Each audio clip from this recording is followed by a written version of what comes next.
আমের দিন চলে এসেছে আর আম দিয়ে কোনো মিষ্টি হবে না, তাই কখনো হয়? তো আজকে আমি বানিয়ে নিচ্ছি আম দিয়ে রসগোল্লা।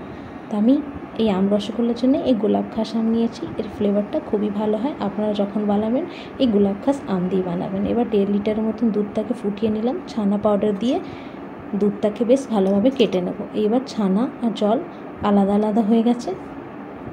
একটা সুতি কাপড় নিয়ে ভালোভাবে ছেঁকে নিতে হবে। ছেঁকে নেওয়ার পরে ছানা ভালোভাবে একটা পরিষ্কার জল দিয়ে ধুয়ে নিলাম আর কাপড়ে বেঁধে ছেড়ে দিলাম এক্সট্রা জল যাতে বেরিয়ে যায়। এবার আমটাকে কেটে এই পাল্পগুলো বের করে মিক্সি বাটিতে একটা ফাইন পেস্ট তৈরি করে নেব, ঠিক এইভাবে। এবার কিছুটা পাল্প দিয়ে ভালোভাবে ফ্রাইং প্যানে একটু জাল দিয়ে দিতে হবে, জাস্ট আম সত্ত্ব মতন একটু ঘন করে নিতে হবে। আর কিছুটা পাল্প আমি আলাদা করে বাটিতে রেখেছি। এবার চলুন, ছানাটাও আমাদের রেডি আছে। এবার ছানাটা মেখে নেওয়া যাক। হাতে তালু দিয়ে বেশ ভালোভাবে ছানাটা আমাদের মেখে নিতে হবে। ঠিক এইভাবে 10 মিনিট অবধি ছানাটাকে আমাদের মেখে নিতে হবে। ছানাটা একেবারে সফট হয়ে যাবে। এবার 1 চামচের মতন ময়দা দিয়েছি, আপনারা চাইলে কর্নফ্লোর বা আরারোটও দিতে পারেন। এবার যে ম্যাঙ্গোটা আমি জাল করে রেখেছিলাম সেটা আমি দিয়ে ভালোভাবে ছানাটাকে মেখে নেব। আপনারা এই সময় একটু ফুড কালারও দিতে পারেন, তাতে কি হবে রসগোল্লার রঙটা বেশ ইয়েলো কালারে হবে। আমি কিন্তু ফুড কালার ইউজ করিনি, শুধু ফ্লেভারটাই চাইছি। এইবার একটা পাত্রতে আমি গ্যাসে বসিয়ে দিয়েছি। 2 বাটি মতন আমি চিনি দিলাম আর 5 বাটি মতন জল দিয়ে ভালোভাবে চিনিটাকে গলিয়ে নেব। এইবার আমি এই ছানা বলটাকে কেটে কেটে গোল গোল করে নিলাম। যে সাইজে আপনারা বানাতে চান সেই সাইজেই বানাবেন।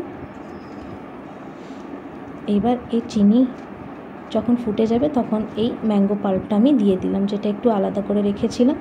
ভালোভাবে আম আর চিনি জল মিশে গেছে। এবার ফুটতে লেগেছে জলটা। এই ছানা বলগুলোকে আমি চিনি শিরাতে আস্তে আস্তে ফেলে দেবো। এই ফুটন্ত চিনি শিরাতেই এই রসগোল্লাগুলো সেদ্ধ হবে। 10 মিনিট অবধি এইভাবে খোলা এই রসগোল্লা আমাদের ফুটিয়ে নিতে হবে। ঢাকা দেওয়ার এখন দরকার নেই। 10 মিনিট অবধি এইভাবে চামচ দিয়ে উপরে উপরে একটু নাড়িয়ে চাড়িয়ে নিতে হবে। নিচে থেকে নাড়তে গেলে রসগোল্লা খুব সফট থাকে, ভেঙে যাওয়া ভয় থাকে। এবার ঢাকা দিয়ে 10 মিনিটের মতন করব। এই রসগোল্লা হতে প্রায় 20 মিনিট লাগে। এবার একটা বাটিতে ঠান্ডা জলে বরফ দিয়ে রাখলাম। আমাদের রসগোল্লা ফুলে বড় বড় হয়ে গেছে। এবার কুকিং প্রসেস স্টপ করার জন্য এই ঠান্ডা জলে আমি দিয়ে দিলাম আর চিনি শিরাকে একটু ঘন করে নেব। আমাদের চিনি শিরাটা ঠান্ডা হয়ে গেছে, রেডি আছে। আর রসগোল্লাটাও ঠান্ডা হয়ে গেছে। হাত দিয়ে উঠিয়ে হালকা হাত দিয়ে উঠাবেন। রসগোল্লাগুলো খুবই সফট থাকে।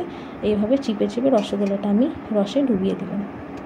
এবার ফ্রিজে রেখে দেবো 4 ঘন্টার জন্য। এই রসগোল্লা আমাদের আবার খাওয়ার জন্য রেডি আছে। দেখুন কি সুন্দর বড় বড় হয়েছে, আমি কেটে দেখাচ্ছি। দারুণ টেস্টের হয়েছে আর খুবই সফট। তো আপনারাও এইভাবে ম্যাঙ্গো রসগোল্লা বানিয়ে খান আর আমাকে নিশ্চয়ই কমেন্টস করে জানাবেন কেমন লাগলো। আর আরও রেসিপি দেখার জন্য আমার চ্যানেলকে like, share, subscribe and follow করে দিন।